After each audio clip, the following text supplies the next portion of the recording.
Hi hello నమస్తే welcome to Varma class room. మరి Varma class room లో నిన్న మనం మొదలుపెట్టినటువంటి సూపర్ 50 సిరీస్ కి మంచి రెస్పాన్స్ వచ్చింది. చాలా చోట్ల నుంచి ఫోన్ కాల్స్ చేస్తున్నారు, చాలా మంది అడుగుతున్నారు ఇదే సిరీస్ ని కంటిన్యూ చేయండి సార్ అని చెప్పేసి. ఖచ్చితంగా కంటిన్యూ చేస్తాం. సో ఇక్కడ మనకి మేజర్ ప్రాబ్లం ఏంటి అంటే ఒకేసారి మనం ఒక పక్కన ఈ సూపర్ సిరీస్ ని కంటిన్యూ చేస్తూ ఒక పక్కన లెసన్స్ ని అలాగే పిఐఈ సైకాలజీ కూడా మనం స్టార్ట్ చేద్దాం అనుకున్నాం. ఎలాగో సమ్మర్ హాలిడేస్ కాబట్టి నేను కూడా నా శక్తి వంచన లేకుండా మరి మీకు వెంటనే వీడియోస్ ఇవ్వడానికి రేపు సోమవారం నుంచి ప్రయత్నిస్తాను. సో ఇక్కడ మనకి సూపర్ 50 సిరీస్ లో మరి సెకండ్ పార్ట్ ఈ రోజు మరి ఎక్స్ప్లెయిన్ చేసుకోబోతున్నాం. మరి లేట్ ఎందుకు స్టార్ట్ చేద్దాం.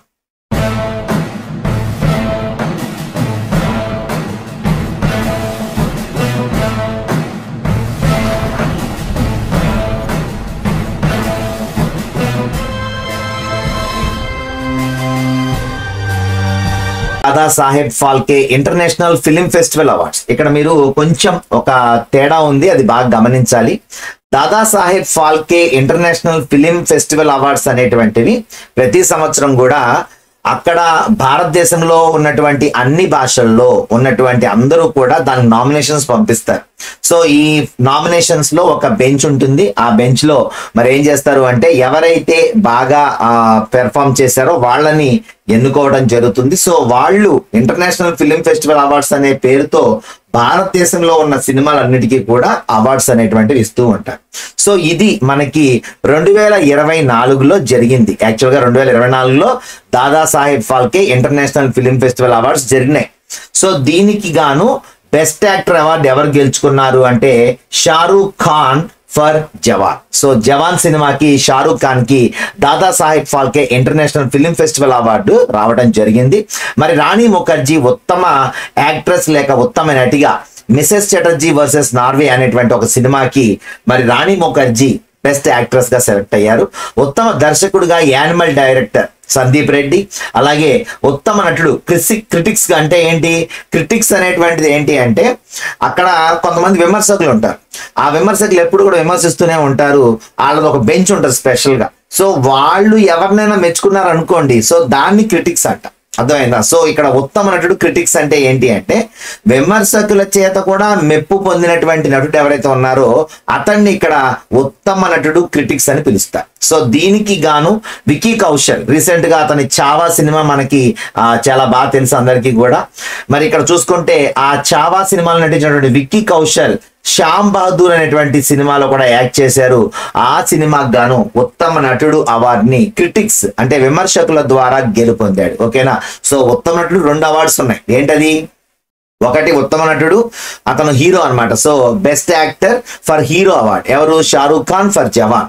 ఇక్కడ ఉత్తమ నటుడు క్రిటిక్స్ అంటే ఎవరైతే విమర్శకులు ఉన్నారో వీళ్ళ ద్వారా గెలుపొందినటువంటి వ్యక్తిగా వికీ కౌశల్ ని మనం శ్యామ్ బహదూర్ సినిమాకి చూసాం. అలాగే ఉత్తమ సంగీత దర్శకుడు అనిరుద్ధ్ రవిచందర్. సో ఇతను రీసెంట్ టైమ్స్ లో బాగా పాపులర్. సో ఇతను Tamil movie director, music director. So ఇతను మరి జవాన్ సినిమాకి నా మ్యూజిక్ ఇవ్వడం జరిగింది. సో అతను ఉత్తమ సంగీత దర్శకుడిగా జవాన్ సినిమాకి గాను సెలెక్ట్ అయ్యాడు. అలాగే ప్రతికూల పాత్రలో ఉత్తమ నటుడు అంటే బెస్ట్ విలన్ ఎవరు? బెస్ట్ విలన్ అంటే బాబీ డియోల్. యానిమల్ సినిమాలో మరి రణబీర్ కపూర్ కి ఆపోజిట్ లో నటించినటువంటి బాబీ డియోల్ ని ఇక్కడ మనకి ఉత్తమ నటుడు అవార్డు అంటే ఏంటి? ప్రతికూల పాత్రలో అంటే బెస్ట్ విలన్ గా ఇక్కడ తీసుకోవడం జరిగింది.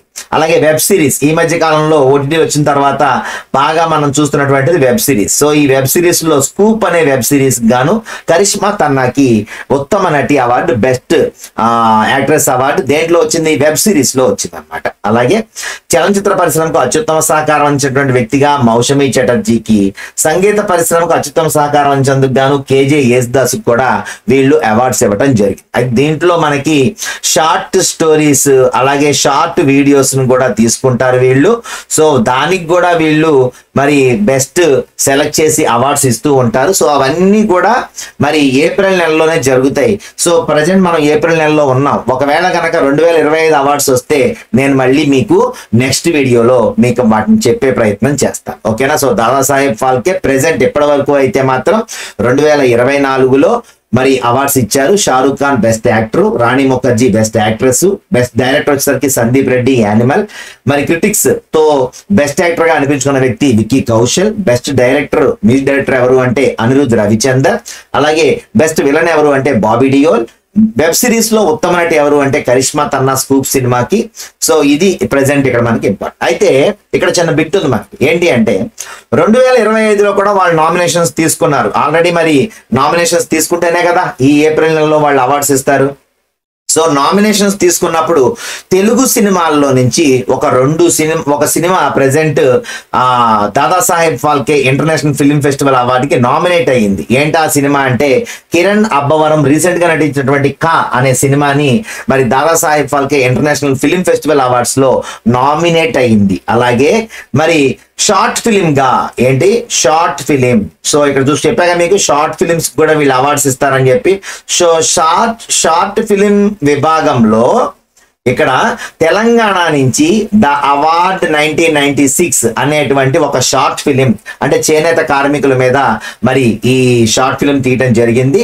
మరి ఈ షార్ట్ ఫిలిం కూడా Dada Saheb Phalke international film festival award లో నామినేషన్ కి వెళ్ళింది. అంటే గెలిచిందని చెప్పట్లేదు ఇక్కడ నేను, ఓకేనా. గుర్తుపెట్టుకోవాల్సింది ఏంటి అంటే మీరు ఇక్కడ ప్రెసెంట్ ఒక సినిమా 2025కి కిరణ్ అబ్బవరం నటించినటువంటి కా అనేటువంటిది నామినేషన్కి వెళ్ళింది. తెలంగాణ నుంచి ఒక షార్ట్ ఫిలిం చేనేత కార్మికుల మీద తీసినటువంటి ద అవార్డ్ 1996 అనేటువంటిది షార్ట్ ఫిలిం కి కేటగిరీలో మరి నామినేషన్కి వెళ్ళింది. అది గెలుస్తుందా మరి లేకపోతే ఓడిపోద్దా అనేటువంటిది మనకు తెలియదు ప్రెసెంట్, ఓకేనా. సో ప్రెసెంట్ నామినేషన్స్ లో మాత్రం ఈ 2025 Dadasaheb Phalke international film festival awards కి వెళ్ళటం జరిగింది, ఓకేనా. సో ఇప్పుడు మరి Dadasaheb Phalke international film festival awards చూసాం. అయితే దాదాసాహెబ్ ఫాల్కే పురస్కారం కూడా ఉంది. రెండు ఉన్నాయి మనకి ఇప్పుడు, ఓకేనా. ఒకటి Dadasaheb Phalke international film awards, ఇంకోటి ఏంటి దాదాసాహెబ్ ఫాల్కే పురస్కారం అన్నమాట. ఏంటి దాదాసాహెబ్ ఫాల్కే పురస్కారం ఏంటి అంటే భారతీయ సినిమా పితామహుడు అని ఎవరిని పిలుస్తాము అంటే మనం దాదాసాహెబ్ ఫాల్కే అని పిలుస్తాం, ఓకేనా. సో ఈ దాదాసాహెబ్ ఫాల్కే ఎవరు?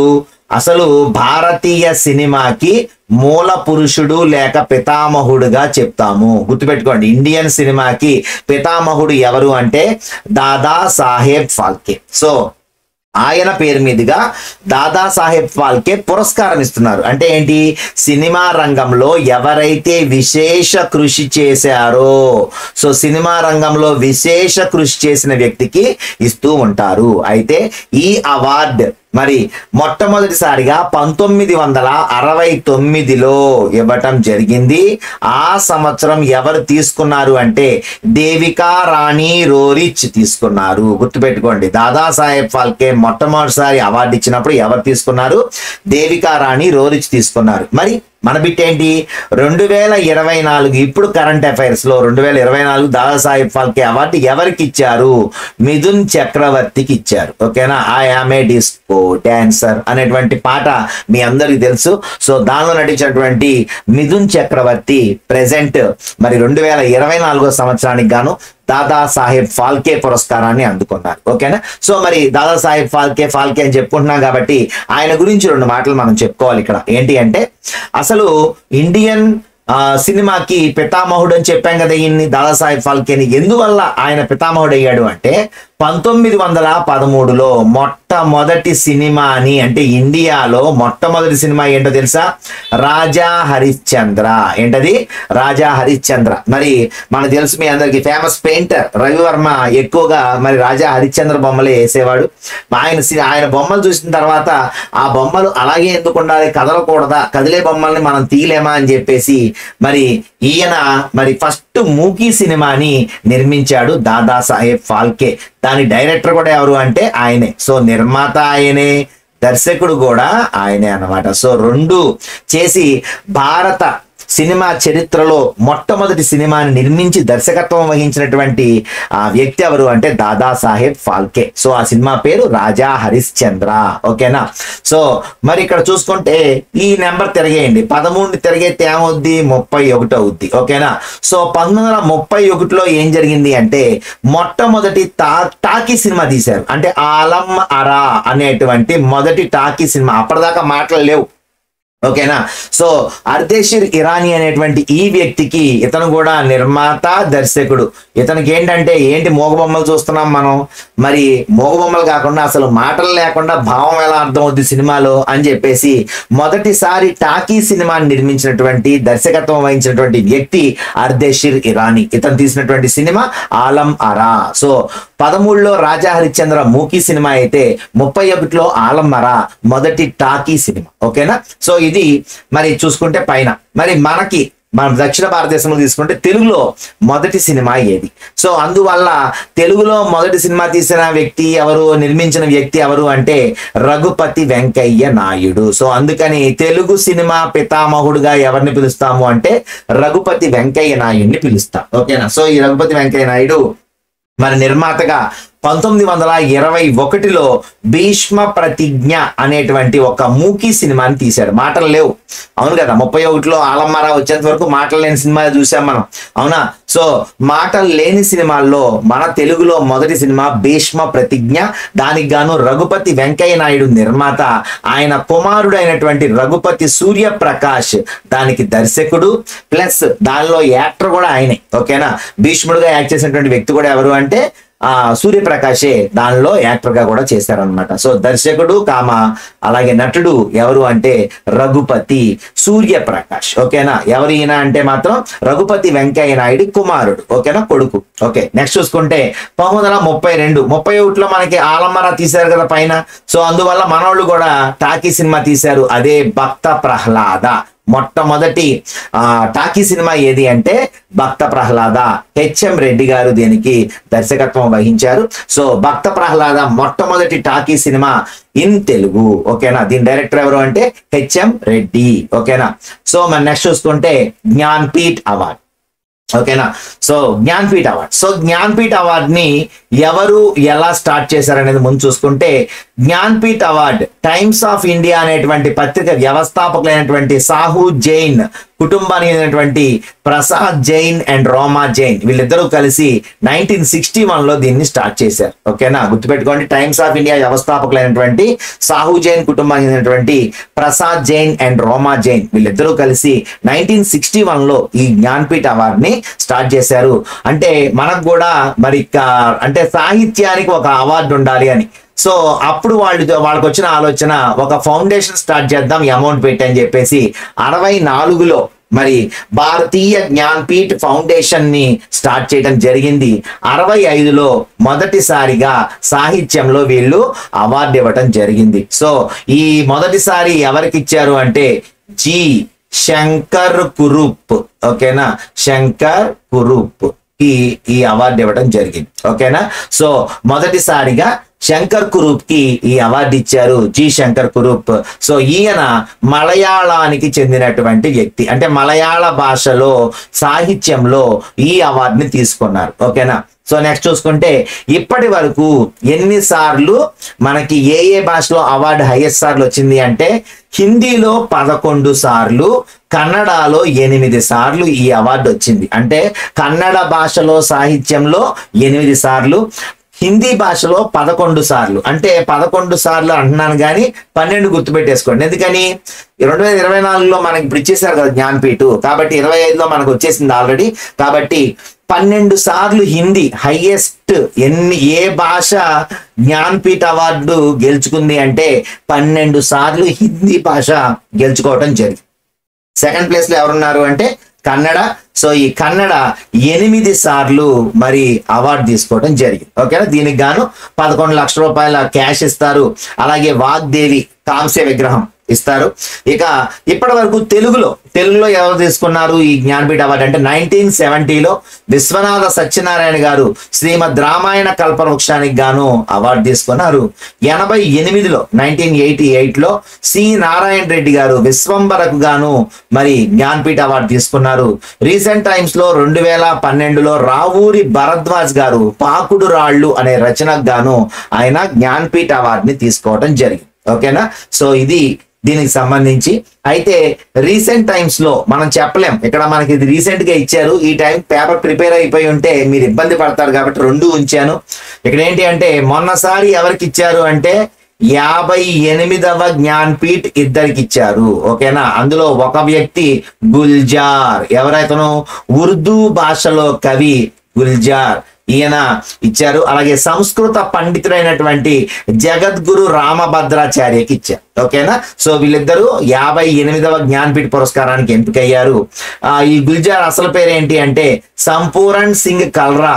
సో ఇతను ఉర్దూ భాషలో తీసుకున్నాడు. రీసెంట్ మనం చెప్పుకున్నాం ఇందాక 2009లో స్లమ్ డాగ్ మిలియనీర్ సినిమాలో జై హో అనే పాటకి మరి ఏమొచ్చిందని చెప్పుకున్నాం, ఆస్కార్ అవార్డు వచ్చిందని చెప్పుకున్నాం కదా ఇందాక. సో ఈ ఆస్కార్ అవార్డు అనేటువంటిది ఎవరు మరి తెచ్చుకున్నారు అంటే గుల్జార్ తెచ్చుకున్నారు 2009లో. చెప్పాను మీకు ఆల్రెడీ పోయిన వీడియోలో, ఫస్ట్ వీడియోలో 2009లో మనం 4 అవార్డ్స్ ని ఆస్కార్స్ తీసుకున్నామని, అవునా.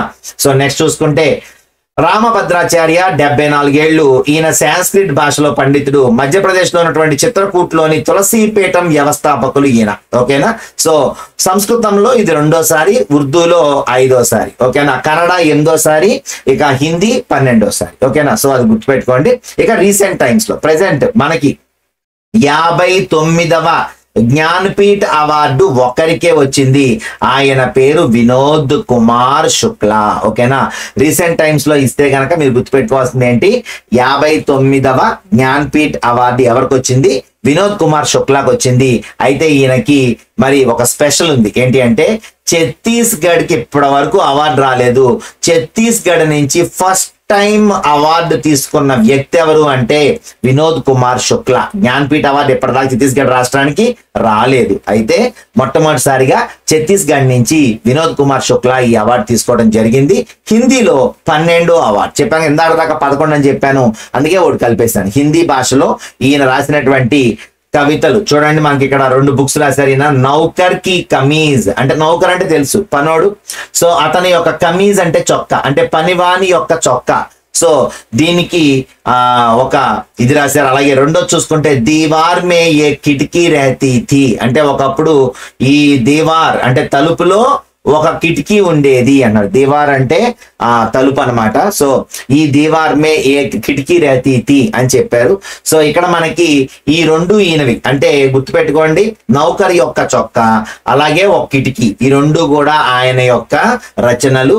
సో మణి కౌల్ అనేటువంటి డైరెక్టరు ఈ నౌకరీకి కమీజ్ అనేటువంటి ఈ బుక్ ని ఒక సినిమా కూడా తీశారు. అర్థమైంది, అదే సేమ్ స్టోరీని మణి కౌల్ అనేటువంటి ఒక డైరెక్టర్ ఏం చేశారంటే బాగుంది మీ స్టోరీ అని చెప్పేసి సినిమాగా కూడా తీయడం జరిగింది అన్నమాట. ఓకేనా, గుర్తుపెట్టుకోండి. 58 అయితే మనకి ఇద్దరికి ఇచ్చారు. సో అందులో ఒకళ్ళేమో గుల్జారు, 2 జగద్గురు రామభద్రాచార్య. మరి 59వ జ్ఞాన్పీఠ్ అవార్డు వినోద్ కుమార్ శుక్లాకి ఇచ్చారు. మరి వినోద్ కుమార్ శుక్లా ఏ రాష్ట్రము అంటే ఛత్తీస్గఢ్ రాష్ట్రము. ఛత్తీస్గఢ్ రాష్ట్రం నుంచి మొట్టమొదటిసారిగా అవార్డు తీసుకున్న వ్యక్తి కూడా ఎవరు అంటే వినోద్ కుమార్ శుక్లానే. అలాగే హిందీలో ఇది 12వ అవార్డు. ఓకేనా, సో నెక్స్ట్ చూసుకుంటే కన్నడ 2nd ప్లేస్ లో ఉంది, ఉర్దూ 5వసారి. అలాగే సంస్కృత భాషకి మాత్రం ఎవరైతే జగద్గురు రామభద్రాచార్య మొన్నసారి తీసుకున్నారో ఆయనతో 2వసారి. ఆయన రాసినటువంటి 2 ఏంటి, వినోద్ కుమార్ శుక్లా రాసిన బుక్స్ ఏంటి అంటే నౌకర్ కి కమీజ్ అంటే పనివాని యొక్క చొక్కా, దీవార్ మే ఏ కిటికీ రహతీ థీ. సో ఈ 2 ఎవరు రాశారు అంటే వినోద్ కుమార్ శుక్లా గారు రాశారు. అయితే ఈ జ్ఞాన్పీఠ్ అవార్డు ఎవరికి ఇస్తారు అంటే 8వ షెడ్యూల్లో, గుర్తుపెట్టుకోండి 8వ షెడ్యూల్లో ఉంటాయి భాషలన్నీ కూడా. సో ఈ 8వ షెడ్యూల్లో ఉన్నటువంటి 22 భాషలు. ఓకేనా, ఈ 22 భాషలకి అవార్డు ఇస్తారు. మరి 2003 వరకు మనకి 18 భాషలే ఉన్నాయి. 92వ రాజ్యాంగ సవరణలో మనకి 4 భాషలు చేరినాయి. BDMS అని చెప్పాను మీకు ఆల్రెడీ, బోడో, సంతాలి, డోగ్రీ, మైథిలి. ఆ తర్వాత చూసుకుంటే మొదటిసారిగా ఈ అవార్డుని అందుకున్న రచయిత్రి ఎవరు అంటే లేడీస్ లో ఎవరు ఫస్ట్ తీసుకున్నారు అంటే 76వ సంవత్సరంలో ఆశాపూర్ణాదేవి తీసుకున్నారు. ఆవిడ రాసినటువంటి రచన ప్రథోం ప్రతిశ్రుతి. ఓకేనా, సో ఈవిడ బెంగాల్ కాబట్టి ప్రథోం ప్రతిశ్రుతి అనేటువంటి అవార్డు ఆ బుక్ గాను ఆశాపూర్ణాదేవి గారు 1976 లో ఈ అవార్డును అందుకున్నారు. మొట్టమొదటిసారిగా అందుకున్న వాళ్ళు ఎవరంటే చెప్పాను మీకు ఆల్రెడీ, శంకర్ కురూప్ మలయాళ రచయిత. మరి భారతీయ సాహిత్య పితామహుడిని ఎవరిని పిలుస్తారంటే కాళిదాస్ గారిని పిలుస్తారు. ఓకేనా, సో మీకు ఒక చిన్న విషయం చెప్పాలి. నిన్న మనం BCCI అవార్డ్స్ చెప్పాను ఫస్ట్ పార్ట్ లో. ఓకేనా, అయితే నేను నిన్న బుక్ చూస్తున్నప్పుడు ఏమైంది అంటే ఆల్రెడీ 25 లో కూడా ఈ అవార్డు ఇచ్చేశారు. ఆల్రెడీ ఇదే కన్ఫ్యూజ్ అవుతూ ఉంటాం మనం. ఎందుకని అంటే మనకి 24, 25 ఎప్పుడు కూడా ఒక 6 నెలల్లో జరిగితేనేమో మనకి ఏ ప్రాబ్లం ఉండదు. కానీ ఇలా జరిగినప్పుడు ఆల్రెడీ ఆ అవార్డు మళ్ళీ రెండోసారి ఇచ్చేస్తారు. సో దానివల్ల ఎగ్జామ్ పేపర్ ప్రిపేర్ అయిందా లేదనేటువంటి టెన్షన్ ఉంటుంది. సో ఈ రకంగా మనం ప్రాబ్లం ఫేస్ చేస్తూ ఉంటాం. సో అయితే మీరు ఏం చేయాలి అంటే నిన్న నేను చెప్పినటువంటి ఆ 2024 రికార్డు మొత్తం కూడా తీసేయండి. మీ దాంట్లో ఏం ఉంచుకోదు. ఇది ఫ్రెష్ కాబట్టి ఇదే ఇస్తారు ఖచ్చితంగా. ఓకేనా? So BCCI Naman awards. So ఇక్కడ మనం చూసుకుంటే బీసీసీఐ నమన్ అవార్డ్స్ అనేటువంటివి దేనికి ఇస్తారు అంటే భారత క్రికెట్ బోర్డు ఏమైతే ఉందో ఈ క్రికెట్ బోర్డులో ఎవరైతే ఆ సంవత్సరం అత్యుత్తమమైనటువంటి ప్రదర్శన చూపించారో వాళ్ళకి నమన్ అంటే నమస్కారం.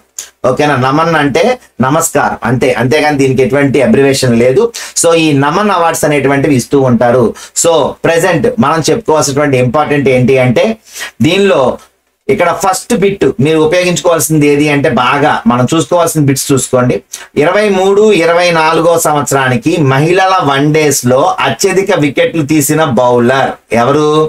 దీప్తి శర్మ. ఇది నిన్న కూడా చెప్పుకున్నాం మనం, కాకపోతే అవి మారిపోతాయి, అవి తీసేయండి. సో ఇది మరి గుర్తుపెట్టుకోండి, ఇక్కడ రాసుకోండి ఒకసారి. ఓకేనా? సో ఇక్కడ 23-24లో మహిళల వన్డేల్లో అత్యధిక వికెట్లు తీసినటువంటి బౌలర్ ఎవరు అంటే దీప్తి శర్మ. అయితే మరి ఇదే 23-24లో మహిళల వన్డేల్లో అత్యధిక పరుగులు అంటే ఇక్కడ ఏమో ఈవిడ బౌలర్, గుర్తుపెట్టుకోండి. బౌలర్ వచ్చేసరికి దీప్తి శర్మ. బ్యాట్స్మెన్ ఎక్కువ రన్స్ సాధించినటువంటి ఎవరు అంటే బ్యాట్స్మెన్ ఎవరు అంటే ఇక్కడ స్మృతి మంథానా. ఓకేనా? స్మృతి మంథానా వచ్చేసరికి మనకి ఈవిడ ఎక్కువ పరుగులు సాధించిన క్రికెటర్. అలాగే దీప్తి శర్మ ఎవరు అంటే ఎక్కువ వికెట్లు తీసినటువంటి బౌలర్. ఈ రెండు బాగా గుర్తుపెట్టుకోండి. తర్వాత చూసుకుంటే ఇక్కడ ఉత్తమ అంతర్జాతీయ క్రికెటర్, ఇక్కడ రెండు ఉన్నాయి చూడండి. ఉత్తమ అంతర్జాతీయ క్రికెటర్, ఇక్కడ మహిళలు ఉంటారు. ఉత్తమ అంతర్జాతీయ క్రికెటర్ పురుషులు ఉంటారు. ఓకేనా? ఇక్కడ ఏంటి సార్ తేడా అంటే చూడండి ఒకసారి. ఇక్కడ ఉత్తమ అంతర్జాతీయ క్రికెటర్ మహిళలు అయితేనేమో స్మృతి మంథానా. సో ఇందాక మనం చెప్పుకున్నాం ఎవరైతే ఎక్కువ పరుగులు సాధించినటువంటి క్రికెటర్ ఉన్నారో వాళ్లే ఇక్కడ ఉత్తమ అంతర్జాతీయ క్రికెటర్ గా ఎన్నికయ్యారు. అవునా? లేడీస్ లో. సో అదే స్మృతి మంథానా ఇక్కడ ఉత్తమ అంతర్జాతీయ క్రికెటర్ గా మహిళల నుంచి ఒక ట్రోఫీ తీసుకున్నారు. అయితే పురుషుల యొక్క ఉత్తమ అంతర్జాతీయ క్రికెటర్ ని ఒక అవార్డు పేరుతో పిలుస్తారు. దాన్నే పాలీ ఉమ్రిగర్ అవార్డు. గుర్తుపెట్టుకోండి. మగవాళ్ళకి అంటే ఇప్పటి వరకు లేడీస్ క్రికెట్ లేదు. ఒకప్పుడు మరి ఉంటే వాళ్ళలో బాగా ఆడిన వాళ్ళ పేరు పెట్టేవాళ్ళు. ఇక్కడ పాలీ ఉమ్రిగర్ ఒకప్పుడు భారతదేశం తరఫున అత్యుత్తమైనటువంటి ప్రదర్శన కనిపించేటువంటి ఒక బ్యాట్స్మెన్. అందువల్ల పాలీ ఉమ్రిగర్ పేరుతో ఈ అవార్డుని ఇస్తున్నారు. కాబట్టి అంతేగాని ఇక్కడ ఏం కాదు, గుర్తుపెట్టుకోండి. అంతర్జాతీయ క్రికెటర్ మగోళ్ళు అయితేనేమో పాలీ ఉమ్రిగర్ పేరుతో అవార్డు ఇస్తారు. అది అవార్డు తీసుకుంది ఎవరు? జస్ప్రీత్ బుమ్రా. ఓకేనా? Bumrah. So boom boom Bumrah అంటాం. ఎక్కువగా మంచి స్వింగ్ బౌలింగ్ చేస్తూ ఉంటాడు ఇతను. సో ఇతను ఈ బుమ్రా అనే వ్యక్తి పాలీ ఉమ్రిగర్ అవార్డు పురుషుల తరపున తీసుకున్నాడు. అలాగే బెస్ట్ క్రికెటర్ గా స్మృతి మంథానా మహిళల నుంచి మరి బెస్ట్ ఇంటర్నేషనల్ క్రికెటర్ గా అవార్డు తీసుకోవడం జరిగింది. ఓకేనా? సో 4 బిట్లు అయిపోయింది మనకి. Next colonel C K Naidu life time achievement award. అంటే లైఫ్ టైమ్ లో వాళ్ళు ఎవరైతే ఎక్కువ సార్లు క్రికెట్ కి అంకితం అయిపోయి ఉన్నారో వాళ్ళకి అవార్డ్స్ ఇస్తూ ఉంటారు. సో దీంట్లో కల్నల్ సికే నాయుడు అంటే ఒకప్పుడు మనకి ఇండియా నుంచి ప్రాతినిధ్యం వహించినటువంటి గొప్ప బ్యాట్స్మెన్. సో ఆ కల్నల్ సికే నాయుడు పేరు మీదుగా మరి లైఫ్ టైమ్ అచీవ్మెంట్ అవార్డు ఇస్తారు ప్రతి సంవత్సరం కూడా. అది ఈ సంవత్సరం ఎవరు తీసుకున్నారు అంటే సచిన్ టెండూల్కర్. ఓకేనా? సచిన్ టెండూల్కర్ గారికి మరి colonel C K Naidu life time achievement award అనేటువంటిది బీసీసీఐ నమన్ అవార్డ్స్ లో రావడం జరిగింది. ఓకేనా? గుర్తుపెట్టుకోండి. Colonel C K Naidu life time award ఎవరికి ఇచ్చారు అంటే Sachin Tendulkar. Polly Umrigar best international cricketer పురుషులకు కాబట్టి అది ఇచ్చేది ఎవరికి ఇచ్చారు అంటే బూమ్ బూమ్ బుమ్రా. నెక్స్ట్ మరి లేడీస్ లో ఎవరికి ఇచ్చారు అంటే స్మృతి మంథానా. మరి లేడీస్ లోనే వన్డేల్లో ఎక్కువ వికెట్లు తీసిన బౌలర్ ఎవరు అంటే దీప్తి శర్మ. అదే లేడీస్ లో ఎక్కువ పరుగులు సాధించిన వాళ్ళు ఎవరు అంటే స్మృతి మంథానా. అయితే బెస్ట్ ఆరంగ్రేటం అంటే ఫస్ట్ టైమే రావటంతో దుమ్ము దులిపిన వాళ్ళు ఎవరైతే ఉన్నారో అలాంటి వాళ్ళని ఇక్కడ బెస్ట్ ఆరంగ్రేటం అంటాం, ఇంటర్నేషనల్ ఆరంగ్రేటం అంటాం. సో ఆరంగ్రేటంలో అదరగొట్టినటువంటి మహిళ ఎవరు అంటే ఆశా శోభన. అలాగే పురుషులు ఎవరు అంటే సర్ఫరాజ్ ఖాన్. ఓకే, గుర్తుపెట్టుకోండి.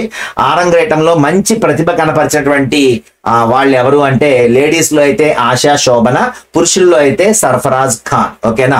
అయితే బీసీసీఐ ఈ సంవత్సరం ఏం చేసిందంటే ఒక ప్రత్యేకమైనటువంటి అవార్డును తయారు చేసి ఇచ్చింది. ఎవరికి ఇచ్చింది అంటే రవిచంద్రన్ అశ్విన్ కి ఇచ్చింది. మరి ఒక స్పిన్ బౌలర్, మనకు తెలుసు మనందరికీ కూడా రవిచంద్రన్ అశ్విన్. సో ఈయనకి మరి బీసీసీఐ ఈ సంవత్సరం ప్రత్యేకమైనటువంటి అవార్డు ఇచ్చింది. ఇక ఉత్తమ ఎంపైర్ గా అక్షయ్ టోట్రే ఎన్నికయ్యారు. మరి ఈసారి మంచి ప్రదర్శన కనిపించినటువంటి అసోసియేషన్ ఏది అంటే ముంబై క్రికెట్ అసోసియేషన్ ను సెలెక్ట్ అయింది అనమాట. సో ఇవి బీసీసీఐ నమన్ అవార్డ్స్ 2025. ఇంతకు ముందు చెప్పినటువంటి దాన్ని మొత్తాన్ని కూడా డిలీట్ చేసేయండి, మీ మైండ్ లోంచి బయట బీకేయండి. ఓకేనా. సో నెక్స్ట్ చూసుకుంటే 70వ జాతీయ సినిమా అవార్డులు. సో చూసుకుంటే మనకి నేషనల్ ఫిల్మ్ అవార్డ్స్ అని పిలుస్తూ ఉంటాం. సో 1954లో మనకి ఈ అవార్డ్స్ స్టార్ట్ చేయడం జరిగింది. మరి ఇక్కడ చూసుకుంటే 70వ నేషనల్ ఫిల్మ్ అవార్డ్స్ ప్రధానోత్సవ వేడుక ఢిల్లీలో ఉన్నటువంటి విజయ్ భవన్ లో మరి ఘనంగా నిర్వహించారు. దానికి మరి ఎవరైతే రాష్ట్రపతి భవన్ లో మరి స్టార్ట్ చేసినప్పుడు అక్కడ ఉన్నటువంటి రాష్ట్రపతి గారే ఆవిడ చేతుల మీదుగా పురస్కారాలు అందజేస్తారు. సో 70వ జాతీయ సినిమా అవార్డులు మరి 1954లో స్టార్ట్ చేశారు. ఇప్పుడు ప్రెసెంట్ ఢిల్లీలో విజయ్ భవన్ లో జరిగినాయి. రాష్ట్రపతి అయినటువంటి ద్రౌపది ముర్ము గారు వీళ్ళకి అవార్డ్స్ ని ఇవ్వటం జరిగింది. ఓకేనా. మరి ఫస్ట్ టైం ఎవరికి ఇచ్చారు ఈ అవార్డ్స్? 1954లో ఎవరికి ఇచ్చారు అంటే 54లో స్టార్ట్ అయినాయి కాబట్టి ఎవరు తీసుకున్నారు అంటే ఆ టైంలో ఉత్తమ్ కుమార్ బెస్ట్ హీరోగా, నర్గీస్ బెస్ట్ హీరోయిన్ గా అవార్డ్స్ తీసుకున్నారు. ఓకేనా. ఉత్తమ్ కుమార్ ఏమో బెస్ట్ యాక్టర్ గా, అలాగే నర్గీస్ బెస్ట్ యాక్ట్రెస్ గా అవార్డు తీసుకున్నారు. ఓకేనా. సో మరి ఈ సంవత్సరం ఎవరు అని చూసుకుంటే ఆట్టం అనేటువంటి ఒక మలయాళ సినిమా మరి ఉత్తమ చిత్రంగా, పాపులర్ ఫిల్మ్ గా కాంతారా, ఉత్తమ నటుడుగా మరి కాంతారలో నటించినటువంటి రిషబ్ శెట్టి కన్నడ యాక్టర్ ఇతను, అలాగే ఉత్తమ నటిగా నిత్యా మీనన్ మలయాళం నటి అయినటువంటి నిత్యా మీనన్, తిరుచిత్రాంబళం ధనుష్ హీరోగా ఉన్నటువంటి ఈ సినిమా తెలుగులో తిరుగా వచ్చింది. సో ఈ తమిళ సినిమాకి మరి నిత్యా మీనన్ అవార్డు తీసుకున్నారు. మానసి ఫరేక్ ఈవిడ గుజరాతీ భాష కచ్ ఎక్స్ప్రెస్ అనేటువంటి ఒక మూవీకి గాను ఈవిడ కూడా ఇద్దరు యాక్ట్రెస్ అన్నమాట. బెస్ట్ యాక్ట్రెస్ ఎవరు అంటే ఇద్దరు తీసుకున్నారు, నిత్యా మీనన్ అండ్ మానసి ఫరేక్. ఓకేనా. ఉత్తమ దర్శకుడు వచ్చేసరికి సూరజ్ ఆర్ బర్జాతియా, ఈయన చాలా హిట్ సినిమాలు తీశారు ఓల్డ్ టైమ్స్ లో. మరి ఊంచాయి అనే సినిమాకి గాను ఉత్తమ దర్శకుడిగా ఎన్నికయ్యారు. అలాగే నేనా గుప్తా ఈవిడ కూడా మంచి ఫేమస్ యాక్ట్రెస్. ఈవిడ అనేక సార్లు నేషనల్ అవార్డ్స్ తీసుకుంది కాబట్టి ఈవిడ పేరు ఇక్కడ నేను ఇవ్వడం జరిగింది. ఊంచాయి అనే సినిమాలో నేనా గుప్తా గారు ఉత్తమ సహాయ నటిగా అవార్డు తీసుకున్నారు. మరి ప్రాంతీయ సినిమా మన తెలుగు సినిమాలోకి వచ్చేసరికి నేషనల్ సినిమాలో ఏది తీసుకుంది అంటే కార్తికేయ 2. సో ఈ కార్తికేయ 2 మన దగ్గర మరి నిఖిల్ అతను హీరోగా నటించాడు. తర్వాత చూసుకుంటే ఉత్తమ తమిళ సినిమా పొన్నియన్ సెల్వన్ పార్ట్ 1 మణిరత్నం డైరెక్షన్ లో మరి విక్రమ్ నటించినటువంటి పొన్నియన్ సెల్వన్. సో ఈ సినిమా పార్ట్ 1 ఉత్తమ తమిళ సినిమాగా, అలాగే పంజాబీ సినిమాలో బాగి డి, అలాగే ఒడియా సినిమాలో దమన్, అలాగే మలయాళీ సినిమాలో సౌదీ వెళ్ళక్క సీసీ, అలాగే మరాఠీలో వాల్వి, కన్నడలో కేజీఎఫ్ చాప్టర్ 1, హిందీ సినిమాలో గుల్మొహర్. అంటే ఏంటి, ఎందుకు ఇవన్నీ రాశాను అంటే మన చుట్టుపక్కల ఉన్న భాషలు కదా. సో వాడు ఏమని అడుగుతారంటే ఉత్తమ కన్నడ సినిమా ఏది గెలిచింది, లేదా ఉత్తమ మరాఠీ సినిమా ఏది నేషనల్ ఫిల్మ్ అవార్డ్స్ తీసుకుంది, లేదా ఉత్తమ పంజాబీ సినిమా విభాగంలో పంజాబీ భాషలో ఏ సినిమా ఉత్తమ నేషనల్ అవార్డు తీసుకుంది అని అడుగుతాడు అన్నమాట. కాబట్టి నేషనల్ ఫిల్మ్ అవార్డ్స్ అనేటువంటివి మనకు తెలిసిన కొన్ని భాషల వరకైనా గుర్తుపెట్టుకునే ప్రయత్నం చేయండి. ఓకేనా. సో ఎందుకంటే నేషనల్ ఫిల్మ్ అవార్డ్స్ అనేటువంటి చాలా ఇంపార్టెంట్ కాబట్టి. ఓకేనా. సో నెక్స్ట్ చూసుకుంటే 53లో భారతదేశంలో నిర్మించబడినటువంటి వివిధ భాషాయత్రాల నుంచి ఎంపిక చేయబడినటువంటి మంచి సినిమాలు చేయాలని చెప్పి 1954లో మరి గవర్నమెంట్ ఫస్ట్ టైం ఈ అవార్డ్స్ ఇచ్చారని చెప్పాను. ఆ తర్వాత ఈ పురస్కారాలు అప్పట్లో ఏమని పిలిచేవాళ్ళు అంటే స్టేట్ అవార్డ్స్ ఫర్ ఫిల్మ్స్ అని పిలిచేవాడు ఫస్ట్ లో. అర్థమైందా. ఇప్పుడు నేషనల్ అవార్డు అంటున్నాం కదా. సో అప్పట్లో ఏమని పిలిచేవాళ్ళు స్టేట్ అవార్డ్స్ ఫర్ ఫిల్మ్స్. అంటే ఏంటి, మరి ఒక్కొక్క స్టేట్ నుంచి అందరూ వెళ్తారు కదా, అన్ని సినిమాలు చూస్తారు కదా వాళ్ళు. కాబట్టి ఏ స్టేట్ కి ఆ స్టేట్ కి అవార్డ్స్ వస్తూ ఉంటాయి కాబట్టి స్టేట్ అవార్డ్స్ ఫర్ ఫిల్మ్స్ అని చెప్పేసి పిలిచేవాళ్ళు. తర్వాత దీన్ని నేషనల్ ఫిల్మ్ అవార్డ్స్ గా మారిపోయింది అనమాట. మరి చూసుకుంటే తెలుగులో మనకి ఇంపార్టెంట్ తెలియ కదా, తెలుగులో ఉత్తమ నటి అవార్డు ఎవరు తీసుకున్నారు ఇప్పటిదాకా అని చూసుకుంటే శారద, విజయశాంతి, కీర్తి సురేష్. ఓకేనా, ముగ్గురు తీసుకోవడం జరిగింది. దీనిలో హైయెస్ట్ తీసుకున్నటువంటి వ్యక్తి ఎవరు అంటే శారద గారు. ఈవిడ మరి చూసుకుంటే 3 సార్లు నేషనల్ బెస్ట్ యాక్ట్రెస్ అవార్డు తీసుకున్నారు. ఓకేనా, సో 3 సార్లు బెస్ట్ యాక్ట్రెస్ అవార్డు తీసుకున్నారు. కీర్తి సురేష్ మీ అందరూ తెలుసు, మహానటి సినిమాకు గాను ఈవిడ best actress award national award తీసుకుంది.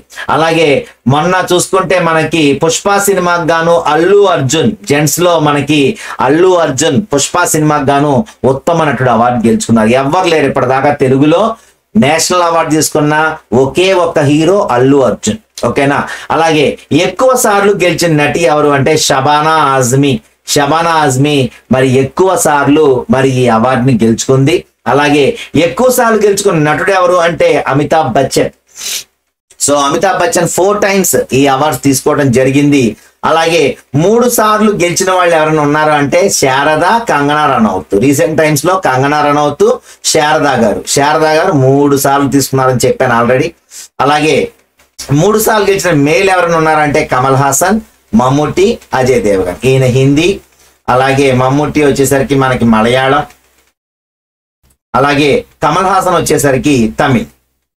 సో మనకి తమిళ్, మలయాళం అండ్ నెక్స్ట్ హిందీలో మనకి 3 సార్లు మేల్ అవార్డుని తీసుకున్న వ్యక్తులు ఎవరు అంటే కమల్ హాసన్, మమ్ముట్టి అండ్ అజయ్ దేవగన్. అలాగే ఎక్కువ అవార్డ్స్ గెలుచుకున్న సినిమాలు ఏమైనా ఉన్నాయా అంటే ఇప్పటి వరకు లగాన్ సినిమా 8 అవార్డులు తీసుకుంది నేషనల్ అవార్డు. ఓకేనా, లగాన్ మూవీ తెలుసుగా మీ అందరికి, ఆమీర్ ఖాన్ నటించాడు, క్రికెట్ నేపథ్యంలో ఉంటుంది. ఈ సినిమా 8 అవార్డులు గెలుచుకుంది. RRR ఈ సినిమా కూడా చూసుకుంటే మనకి 6 అవార్డులు గెలుచుకుంది. 2 కూడా బ్రిటిష్ వారి నేపథ్యంలో ఉన్నటువంటి సినిమాలు. ఓకేనా, సో లగాన్ 8 అవార్డులు, RRR 6 అవార్డులు గెలుచుకుంది అనమాట. ఓకేనా, సో ఇక్కడ మనకి ఊర్వశి శారద అనే పేరు మీరు వినే ఉంటారు. ఊర్వశి శారద అంటారు ఈవిడ్ని. శారద అనేటువంటి ఆవిడ ఊర్వశి శారదగా పిలువబడుతుంది. సో చాలా మందికి ఊర్వశి ఏంటి అని అనుకుంటా ఉంటారు.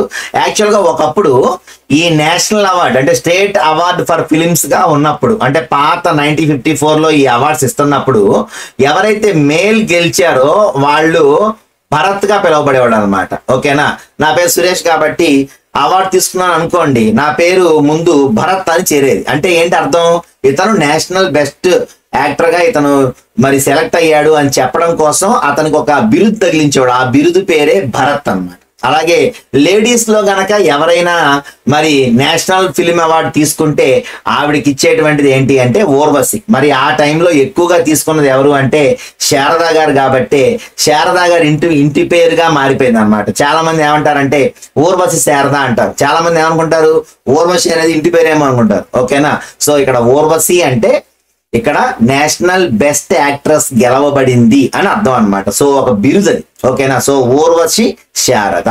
ఓకేనా, సో ఇది ఇక్కడ మనకి ఇంపార్టెంట్ బిట్స్ అనమాట.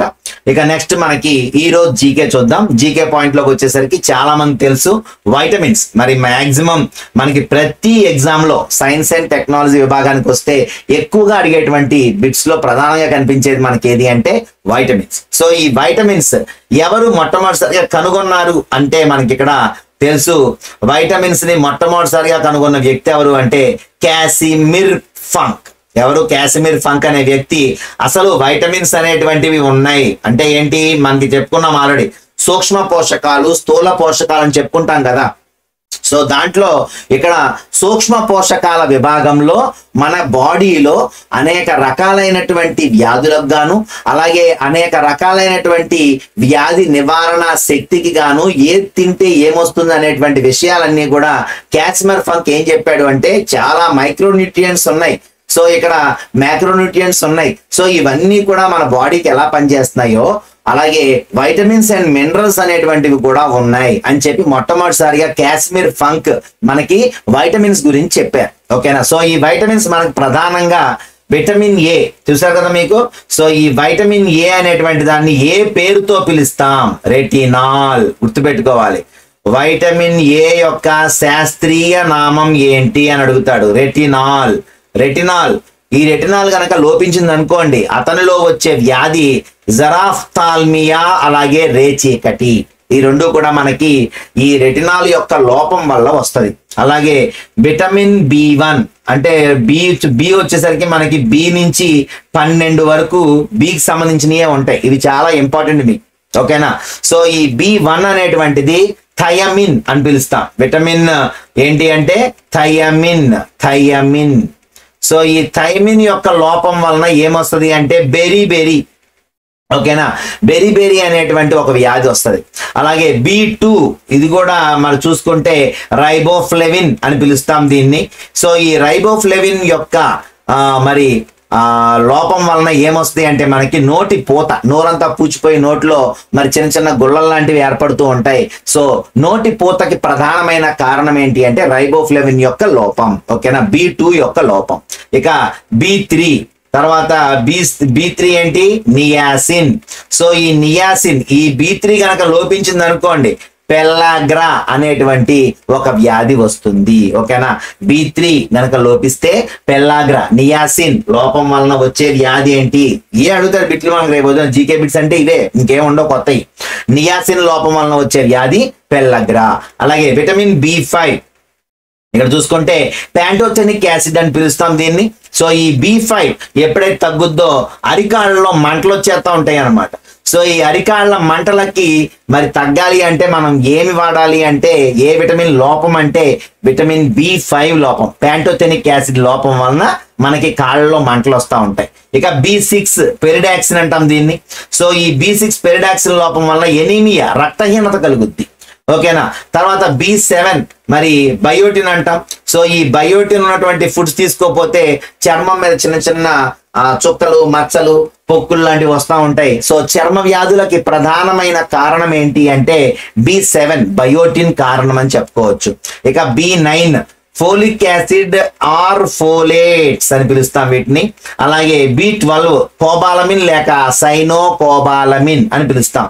B9 ఏంటి ఫోలిక్ యాసిడ్ లేక ఫోలేట్, B12 ఏంటి సైనోకోబాలమిన్. సో ఇవి B9 నుంచి B12 దాకా ఉన్నాయి, అన్ని కూడా రకరకాల రక్తహీనతలకు కారణంగా పనిచేస్తాయి, ఓకేనా. సో ఇవి బి విటమిన్ కి సంబంధించి. B1 ఏంటి అంటే బెరీ థైమిన్, B2 రైబోఫ్లెవిన్ నోటిపూత, B3 niacin pellagra, B5 pantothenic acid కాళ్ళ మంటలు, B6 pyridoxine anaemia, B7 biotin చర్మ వ్యాధులు, B9 folic acid or folate, B12 cobalamin లేక సైనోకోబాలమిన్, వీటి వల్ల రకరకాల రక్తహీనతలు, ఓకేనా.